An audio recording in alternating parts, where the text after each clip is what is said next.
Let me assure you, Zamboanga is safe.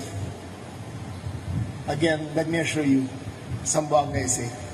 And we will keep it safe.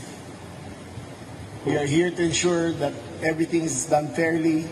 Ito ang tiniyak ni Department of the Interior and Local Government o DILG Secretary John Vic Remulla matapos ang nangyaring pamamaril ng isang grade 8 student ng Ateneo de Zamboanga University kung saan dalawa ang namatay. Ginawa ni Remulla ang pahayag kasunod ng pagbisita niya kasama si PNP Chief Police General Jose Melencio Nartates Jr. sa Ateneo de Zamboanga University kaninang umaga. Hindi away sa relihiyon ang punot dulo ng krimen. Katunayan, ayon kay Secretary Remulla, magkakilala ang pamilya ng shooter at ng biktima. Sinabi rin ng kalihim na mag-isang kumilos ang shooter at walang tumulong dito. The police report will come out in due time, but the facts remain that as far as we can determine, Mr. Jalani acted alone.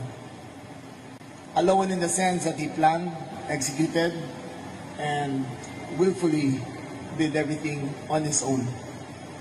There was no conspiracy behind it. There was no active group that planned it with him. There was no family influence that made him do.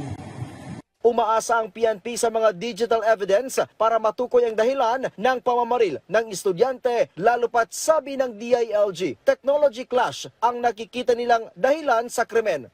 We're here to assure that it's not a cultural clash of Muslims and Filipinos. Again, the families knew each other well.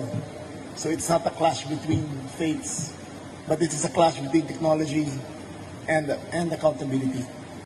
Kasabay sa sinagawang pagbisita ni Nartates at Remulla sa Zamboanga City kanina, kanila ding sinilip ang takbo ng investigasyon ng binuong Special Investigation Task Group o SITG. At bagamat may mga motibo ng sinusundan ang mga otoridad, kanila pa rin daw sinisilip lahat ng posibleng anggulo na pinagmulan ng trahedya.